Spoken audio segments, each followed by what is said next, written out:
ফুলকারি হয়েছে, পোকা হয়েছে।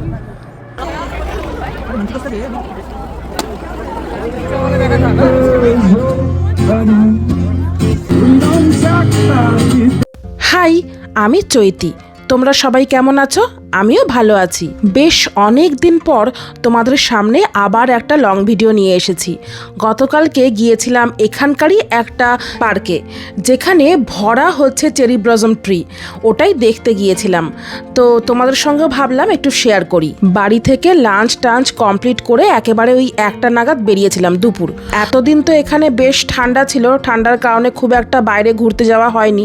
তো এই প্রথম সুযোগ পাচ্ছি একটা জায়গায় ঘুরতে যাওয়ার।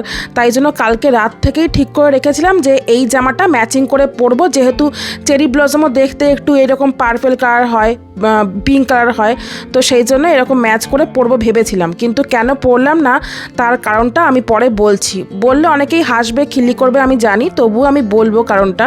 তো এই তো প্রেস্টো কার্ড বার করে নিয়েছি, এখন বাস আসছে, এইটা ঠেকিয়ে বাসে উঠে পড়বো। আর আজকে যে পার্কটায় যাচ্ছি ওটা আমাদের বাড়ি থেকে বেশ খানিকটা দূরেই বলতে পারো, মানে 2টো বাস, তারপরে মেট্রো, তারপরে হচ্ছে একটা বাস ধরে তারপরে পার্কে পৌঁছাবো। এতটা দূর আর কি। এই তো এবারে সিটে বসে পড়বো, তারপরে বলছি কারণটা কেন ওই জামাটা পরতে পারলাম না। তো প্রথমেই বলি যে সবসময় না সুযোগ আর পরিস্থিতি থাকলেও যদি ভাগ্যে কিছু না থাকে সেটা কখনোই হয় না। এটা আবারও প্রমাণ হলো। যদিও এটা একটা খুবই নগণ্য বিষয়, মানে খুবই ছোট্ট একটা বিষয়। কেন ওই জামাটা পরতে না পারলে কি হয়েছে, এটা অনেকেরই মনে হতে পারে, কিন্তু মানুষের ইচ্ছা বলে একটা ব্যাপার থাকে। ওই জামাটা আমি পরতে পারলাম না এই কারণেই যে জামাটা পরার সময় দেখলাম যে জামাটা গায়ে প্রচণ্ড টাইট হচ্ছে, পরে খুবই আনকমফোর্টেবল ফিল হচ্ছে, ওই জন্য পরলাম না। বাড়ি থেকে আসার সময় ওই জামাটা আমি এখানে পরবো বলে নতুন কিনে নিয়ে এসেছিলাম, তখনও বেশ ভালো ফিটিংস হচ্ছে, ওই দেখেই নিয়ে এসেছি। তো এখানে এসে এত হেলদি হয়ে গেছি যে ওই জামাটা আর হচ্ছে না ভেবে খুব মন খারাপ হচ্ছিল। মানে মুখে আমার হাসি থাকলেও আমার মনে মাথায় এটাই চলছিল যে আমি ভীষণ হেলদি হয়ে গেছি, আমাকে রোগা হতে হবে। তো যাই হোক, তারপরে মেট্রোতে করে চলে এলাম পার্কের খুবই কাছাকাছি। আর এখান থেকে একটা বাস ধরে পার্কে যাওয়ার কথা ছিল, কিন্তু বাসটা আমাদের সামনে থেকে চলে যাওয়ার জন্য বাসটা ধরতে পারলাম না। হেঁটে হেঁটেই পুরো পার্কে পৌঁছাতে হবে এখন। মানে ভগবানও বলছে তুই এত হেলদি হয়ে গেছিস, যা এখন হেঁটেই যা, একেবারে এক্সারসাইজও হয়ে যাবে, যা হেঁটেই যা, এরকম বলতে চাইছে ভগবান আর কি। তো এখান থেকেই পার্কটা শুরু হয়ে গেছে। পার্কটা অনেক বড়, তাই জন্য পার্কের ভেতর দিয়েই বাসগুলো যাতায়াত করে। তো ভেবেছিলাম যে ওই বাসে চেপেই চলে যাবো একদম পার্কের মাঝখানে, যেখানে ওই বাসগুলো নামিয়ে দেয় আর কি পার্কের মাঝখানটায়। এই যে এই বাসটাতে করেই যাবো ভেবেছিলাম, বাসটা একদম সামনে থেকে চলে গেল। তো আর কি, ওটা হলো না। এখন হেঁটে হেঁটে পুরো পার্ক অবধি যেতে হবে, মানে পার্কের মাঝখানটা অবধি যাবো। তবে খুব একটা দূর ছিল না, এখান থেকে আমাদের ওই 10 মিনিট মতো লেগেছিল পার্কের মাঝখানটায় পৌঁছাতে। এতটা বড় পার্ক আর কি। আর এখানে না একটু মানুষের ভিড় থাকলেই সেখানেই এরকম সবাই বাদ্যযন্ত্র নিয়ে বসে পড়ে গান টান বাজানোর জন্য, মানুষকে এন্টারটেইনমেন্ট করার জন্য। তো বেশ ভালো লাগে এই ব্যাপারগুলো। তো চলো এখন হেঁটে হেঁটে যাওয়া যাক। আজকে যেটার জন্য আসা সেটা আর কিছুক্ষণ পরেই তোমাদেরকেও দেখাচ্ছি। এই যে হাই পার্ক লেখা, এই পার্কটাতেই আমরা এখন এসেছি চেরি ব্লসম ট্রি দেখতে। চলো তাহলে দেখা যাক এত দূর থেকে বাস, ট্রেন, মেট্রো এত কিছু চেঞ্জ করে কি দেখতে আমরা এসেছি, কি এমন দেখতে। এই যে বহু প্রতীক্ষিত সেই গাছ, আমরা অনেক দিন ধরেই ভাবছিলাম যে আসবো করে, আর আসাই হচ্ছিল না। তবে আর কিছুদিন লেট করলে এই ফুলগুলোকে আর দেখতে পারতাম না। মানে এটা এই টাইমটাতেই হয়, এই বসন্তকালেই হয়, আর এটা বেশি দিন থাকেও না, ওই সপ্তাহখানেক মতন থাকে ফুলগুলো, তারপরে সব ঝরে যায় এই চেরি ফুলগুলো। আর একটা অবাক করার বিষয় দেখো, পুরো গাছটা জুড়ে হচ্ছে চেরি ফুল, কোনো পাতা নেই কিন্তু শুধু ফুলে ভরা। খুব সুন্দর দেখতেও লাগে, আর ব্যাপারটাকে বেশ আমার অদ্ভুত লাগছিলো। আমি সত্যি আগে কখনো চেরি ফুল গাছ দেখিনি, এই প্রথম দেখছি। একটা গাছে এত ফুল কিভাবে সম্ভব, মানে একটাও পাতা নেই, শুধু ফুলে ভরা, অসাধারণ দেখতে লাগছিল। আর এই জায়গাটা থেকে তো সবে শুরু এই চেরি ব্লসম ট্রি। এরপরে যতই সামনের দিকে এগোবো ততই বেশি হচ্ছে এই গাছগুলো আরও বেশি বেশি পরিমাণে দেখতে পাবো। আর বললামই তো এই ফুলগুলো বেশি দিন থাকে না, আর হয়তো 3-4 দিনের মধ্যেই এই ফুলগুলো সব ঝরে যাবে। তো সেই জন্যই এত ভিড় এই টাইমটাতে। এমনি সময় আসলেও তো এই গাছটা আর দেখতে পাবো না, মানে পার্কটা থাকবে কিন্তু এত সুন্দর দৃশ্য, এত সুন্দর চেরি ব্লসম এগুলো তো আর দেখতে পাবো না। সেই জন্য হচ্ছে মানুষ এই টাইমটাতেই ভিড় করে বেশি। তো আমি এদিকে একটা ফুলসমের ডাল ধরার চেষ্টা করছিলাম আর কি, কিন্তু হাতে পাচ্ছিলাম না, খুব উঁচুতে ছিল সেই জন্য। আর এখানে দেখো এই গাছটাতে একটু একটু পাতা এসেছে, ছোট ছোট করে পাতা এসেছে। আর এখন তো পুরো গাছে শুধু ফুল আর ফুল, দেখতে কি অসাধারণ লাগছে তাই না? মাথার ওপরে মনে হচ্ছে একটা গোলাপি চাদর। আর এই ফুলগুলো যখন ঝরে পড়ে যাবে তখন হচ্ছে পাতাগুলো বেরোবে আস্তে আস্তে, তারপরে হচ্ছে লাল টকটকে চেরি ফল হবে। এখনও চেরি ফল হয়নি আর কি, এই ফুলগুলো ঝরে পড়ে যাবে তারপরে। আর এখানে আকাশটাকে দেখো কত সুন্দর লাগছে, তার সঙ্গে এই রকম ট্রি। আর এই ট্রিটা দেখো, এর চেরি ফুলগুলো আর একটু বেশি গোলাপি তাই না অন্যগুলোর তুলনায়। আর ইনি এত সুন্দর একটা জামা পরে এসেছেন যে জামাটার সঙ্গে কিন্তু গাছের ফুলের কালারও ম্যাচ হয়ে যাচ্ছে, খুব সুন্দর লাগছে দেখতে। তো আমারও ইচ্ছা ছিল যে ওই জামাটা পরে আসবো এই গাছের সঙ্গে ম্যাচ করে, কিন্তু আর পরা হলো না, ওই যে বললাম কারণটা।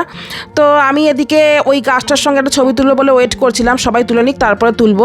তো তুলেছিলাম ছবি একটা, তারপরে এখানে দাঁড়িয়েছিলাম। এখানে খুব সুন্দর একটা গান বাজছিল, একজন গিটার নিয়ে গান করছিলেন। তো এখানকার পরিবেশটা একদম রোম্যান্টিক হয়ে গিয়েছিল, এত সুন্দর একটা ঠান্ডা আবহাওয়া, তার সঙ্গে এইরকম একটা ফুলের বাগান, আর তার সঙ্গে একদম লাইভ মিউজিক। উফ, ব্যাপারটা ভেবে দেখো তো কতটা রোম্যান্টিক হতে পারে। এটা তো আমাদের সবারই একটা স্বপ্ন থাকে না, এরকম একটা ওয়েদার হবে, সেখানে এরকম ফুলের বাগান থাকবে, তার সঙ্গে এরকম গান বাজবে, সব কিছুই একদম যেন মিলে গেছে, মানে একদম স্বপ্নের সঙ্গে মিলে গেছে এরকম ব্যাপার।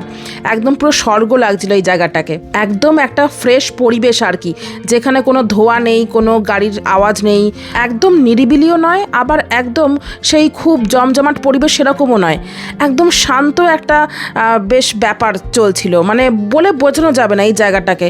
মানে এখানে যদি দেখে মনে হচ্ছে খুব আওয়াজ হচ্ছে, খুব এই হচ্ছে সেই হচ্ছে, কিন্তু আসলে কিছুই না, এখানে খুব একটা শান্তি পাচ্ছিলাম আমি এই জায়গাটা দাঁড়িয়ে, মানে খুব শান্তি পাচ্ছিলাম, এরকম একটা ব্যাপার।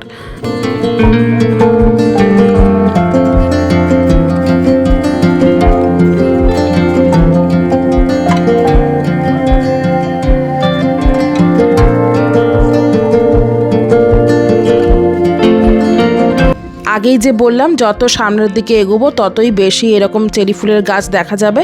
এইটা হচ্ছে সেই জায়গাটা, একদম চারিদিকে চেরি ফুলে ভরা গাছ। আর এখানে একজন তার পোষা ডগিকে এইভাবে নিয়ে যাচ্ছিল দেখে আমার খুবই ভালো লেগেছিল, সেই জন্য আমিও এই ভিডিওটা ক্যাপচার করে নিলাম। খুবই দারুণ একটা জিনিস তাই না, এত সুন্দর ভালোবাসা সত্যি দেখা যায় না। আর এই দেশের এই ব্যাপারগুলো তো আমার খুব ভালো লাগে, আমি তো আগেই বলেছি, এই যে পোষ্যর প্রতি মালিকার এত টান, এইসব দেখতেও যেন মানে একটা আলাদা শান্তি লাগে মনে। আর এখানে এখন চলছে বসন্তকাল, মানে শীতের পরের সময়টা চলছে এখন, কিন্তু তবুও এখনও এখানে প্রচণ্ড শীত, এই মে মাসেও প্রচণ্ড শীত এখনও এখানে, তাই জন্য সবাই দেখো জ্যাকেট পরে আছে। তো এখানে যেহেতু শীতকালে তো বাইরে কেউ বেরোতে পারে না, সেই জন্য এই টাইমটাতে, এই গরমের সময়টাতে সবাই একটু এখানে পিকনিক টাইপের করে। এই জন্য এই পার্কটা কিন্তু একদম ভালো জায়গা, সবাই এখানে এসে একটা কিছু পেতে নিয়ে বসে পিকনিক করছে। তো আমরাও এখানে আসলাম একটুকুনি বসে, এখান থেকে কিছু স্ন্যাক্স ফ্যাক্স খাবো বসে বসে, যেগুলো বাড়ি থেকে নিয়ে এসেছি, তো সেগুলো বসে এখন খাবো। খেয়ে দিয়ে তারপরে আমরা একটু নিচের দিকে এগিয়ে গিয়ে একটা লেক আছে ওখানে যাব। তো এখন ওরা সব পাতছে, তো এখন এইগুলোর ওপর সবাই মিলে বসে বাড়ি থেকে যে সমস্ত জিনিসগুলো আনা হয়েছে সেগুলো বসে বসে খাওয়া হবে। স্ন্যাক্স টাইপেরই জিনিস এনেছিলাম আমি, চিপস, বিস্কুট, চা, ফিশ ফ্রাই, এইগুলোই এনেছিলাম। তো আমি চাটাকে এইভাবে মুড়ে নিয়ে এসেছিলাম। আমি বলছিলাম যে এটা কি আদৌ এখনও গরম আছে, প্রায় ওই অনেকক্ষণ আগে করেছিলাম আর কি, 2-3 ঘন্টা হয়ে গেছে ফ্লাক্সে চা আছে, তবুও ওরা বললো যে না গরম আছে। তো এটা জেনে ভালো লাগলো যে সবাই এই গরম গরম চা খেতে পারবো। আমার করে আনাটা আর কি সার্থক চাটা, যদি ঠান্ডা হয়ে যেত মনটা খারাপ হয়ে যেত। তো এখন ও খুলছে, এই কাপগুলো নিয়ে এসেছিলাম, এই কাপে করে এখন সবাই মিলে চা খাবো। এই ফ্লাক্সটা খুব ভালো জানো তো, মানে এত চা গরম থাকে, যে কোনো গরম জিনিস এতক্ষণ গরম থাকে ভাবাই যায় না। আমি তো প্রথমে কেনার সময় ভাবতেই পারিনি যে অনলাইনে থেকে কিনেছিলাম তো এতটা ভালো হবে বলে, তো ভালোই হয়েছিল। আর এই যে ফিশ ফ্রাই, এই ফিশ ফ্রাইটা আমি বাড়ি থেকে কটা নিয়ে এসেছিলাম 4-5টা, কারণ কালকে রাতে বানিয়েছিলাম, এটা আগের দিন রাতে আর কি, যেদিনকে আমরা এখানে গিয়েছিলাম তার আগের দিন রাতে বানিয়েছিলাম। তো এখানেও সেগুলো নিয়ে এসেছি। বসেছিলাম, ভাবলাম যে এত সুন্দর প্রকৃতির মধ্যে বসে বসে খেতে বেশ ভালোই লাগবে। তো টুকটাক এখানে বসে বসে সবাই মিলে খাচ্ছিলাম। আরেকজন বাদাম নিয়ে এসেছিলো, সেই বাদামও খাচ্ছিলাম বসে বসে ছাড়িয়ে ছাড়িয়ে। আর সামনে এরকম প্রকৃতি দেখছিলাম। অনেকে তাদের পোষ্যদের নিয়ে এসেছে, এখানে হাঁটাচ্ছে, খেলা করাচ্ছে। তো এগুলো দেখতে দেখতে বেশ ভালোই লাগছিল আর কি, টাইমটা কেটে যাচ্ছিল। আর এখানে কিছুক্ষণ বসে থাকার পর জানো তো হঠাৎ করে বৃষ্টি চলে এসেছিলো। আর আমরা তো ছাতা নিয়ে বেরোইনি, আর আমরা যে জ্যাকেটগুলো এগুলো পরি না, এগুলো হচ্ছে রেইনকোট টাইপের, ওপরটা হচ্ছে প্যারাশুট কাপড়, ওই জন্য বৃষ্টি পড়লেও খুব একটা অসুবিধা হয় না। তো যখন বৃষ্টি পড়ছিল আমরা এরকম ওই জ্যাকেটের টুপিগুলো মাথায় দিয়ে এখানেই বসেছিলাম, বৃষ্টির মধ্যেই বসেছিলাম, ভালোই লাগছিল আর কি। আর এই যে বাদাম খাচ্ছি, এই বাদাম টাদাম খেয়ে আর একবার চা খেয়ে চলে যাব হচ্ছে সোজা ওই লেকের ধারে। এখানে না আমি কোথাও একটা দূরে বেড়াতে গেলেই ফ্লাক্সে করে চা নিয়েই বেরোই। কেন বলো তো, এখানে আমাদের দেশের মতো মানে আমাদের ওখানকার মতো ওইরকম আশেপাশে চায়ের দোকান তো পাওয়া যায় না, যেতে হলে ওইরকম কোনো টি শপে বা কফি শপে ঢুকতে হয়। আর সেখানে চাটা খেয়ে অতটা মন প্রাণ কিছুই ভরে না, এখানকার চাটা একটু অন্যরকম। আমাদের ওখানকার মতো বেশি করে দুধ দিয়ে ফুটিয়ে চাটা করে না এখানে। তো ওই জন্য এখানকার দোকানে চা খেতেও ভালো লাগে না, আর প্রচণ্ড দামও বলতে পারো। কফি শপে ঢুকলে তো দাম হবেই, বুঝতেই পারছো যেরকম হয় কফি শপের দাম। তো ওই জন্য এখানে যখনই যেখানে বেরোই এরকম স্ন্যাক্স টাইপের সব নিয়ে বেরোই, এরকম বিস্কুট কেক সব নিয়ে বেরোই, সঙ্গে চা। আমাদের ওটাতেই হয়ে যায় আর কি, খুব ভালো লাগে। বাড়ি থেকে করে নিয়ে এসে বাড়ির জিনিস বসে বসে এরকম প্রকৃতি দেখতে দেখতে খাও, বেশ ভালো না ব্যাপারটা। এই যে তারপরে চলে এলাম লেকের ধারে। এখানে অনেকগুলো হাঁস চলাফেরা করছিল লেকের জলের মধ্যে। তো ওটা দেখে আমরা সবাই এখানে হাঁসের ছবি তুলতে ব্যস্ত হয়ে পড়েছিলাম। অনেকে আবার দেখছিলাম জানো তো, হাঁসগুলোকে দাঁড়িয়ে দাঁড়িয়ে খেতে দিচ্ছিল ফ্রেঞ্চ ফ্রাই। তো হাঁসকে আর ফ্রেঞ্চ ফ্রাই খায়? হাঁসকে ফ্রেঞ্চ ফ্রাই দেওয়াতে হাঁস একটু প্রথমে শুকে নিল, শুকে তারপর ফ্রেঞ্চ ফ্রাইটা জলেই ফেলে দিল, আর খেলোই না। ওরা তো আমি জানি ওই গেরি গুগলি খায় যেগুলো জলের তলায় থাকে, ওদের খাওয়া নিয়ে টেনশন নেই, ওরা ওই সবই খেয়ে অভ্যস্ত। তো হাঁসগুলো প্রথমে ভাবছিল এত মানুষের ভিড় দেখে হয়তো ওরা আমাকে খেতে দেবে, ওই জন্য ধার দিয়ে যাচ্ছিল। আমি প্রথমে ভেবেছিলাম হাঁসগুলোকে ওনার ট্রেনিং দেওয়া, ওই জন্য ও ধার দিয়ে যাচ্ছে, মানুষকে দেখতে দেখতে যাচ্ছে। মানুষদের ওইভাবে ট্রেনিং দেওয়া হয়েছে হয়তো ওদেরকে, যে মানুষকে দেখাবি, নিজেকে দেখাবি মানুষদের। তো প্রথমে বুঝিনি ব্যাপারটা, তারপরে বুঝলাম যে হাঁসগুলো খাওয়ার জন্য এদিক দিয়ে যাচ্ছে, সামনে দিয়ে। তো ওই জন্য মানুষগুলো ওদেরকে খেতে দিচ্ছে, আর হাঁস তো ওইসব খায় না। তো এই হচ্ছে ব্যাপার, হাস্যকর ব্যাপার হয়েছিল।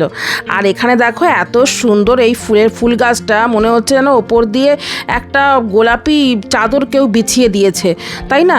খুব সুন্দর লাগছিল একদম দেখতে।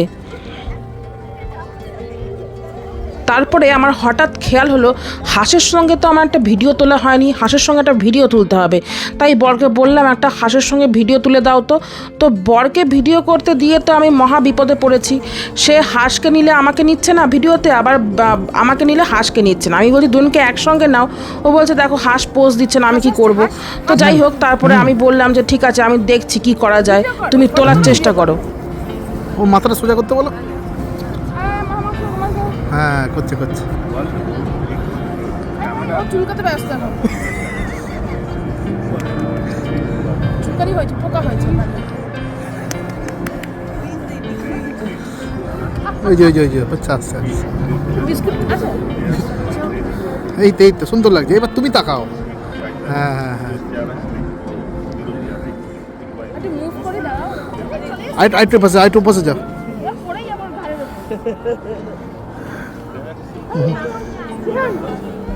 এই তো আমাকে নাও।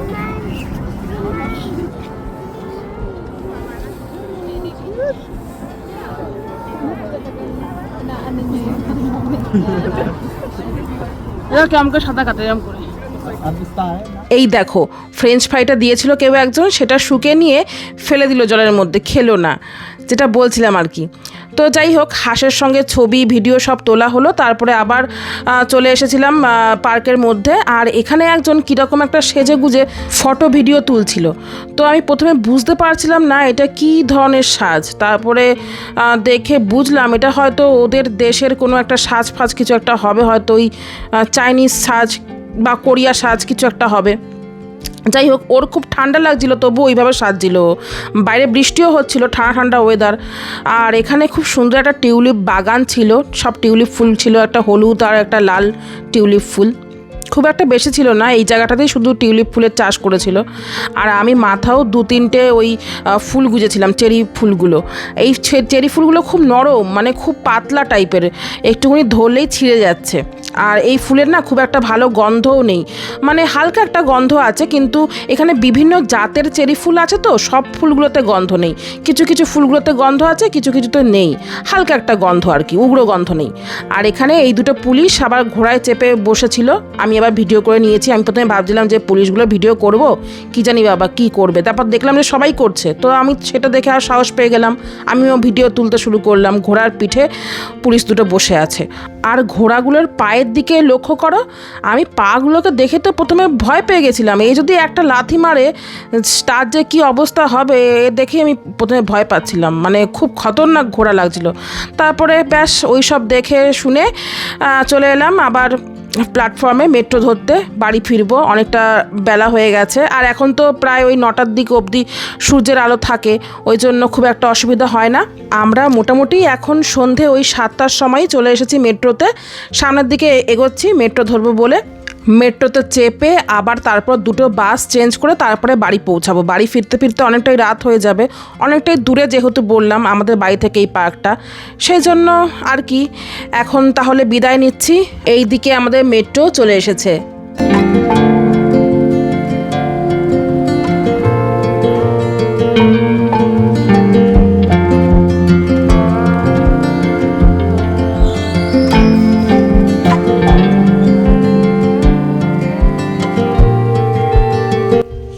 এই ছিল আজকের চেরি ব্লসম দেখার ভিডিও, আমার প্রথম চেরি ব্লসম দেখা জীবনে। তোমাদের এই ভিডিওটা কেমন লাগলো অবশ্যই কমেন্ট করে জানিও। সবাই ভালো থেকো, সুস্থ থেকো, টাটা।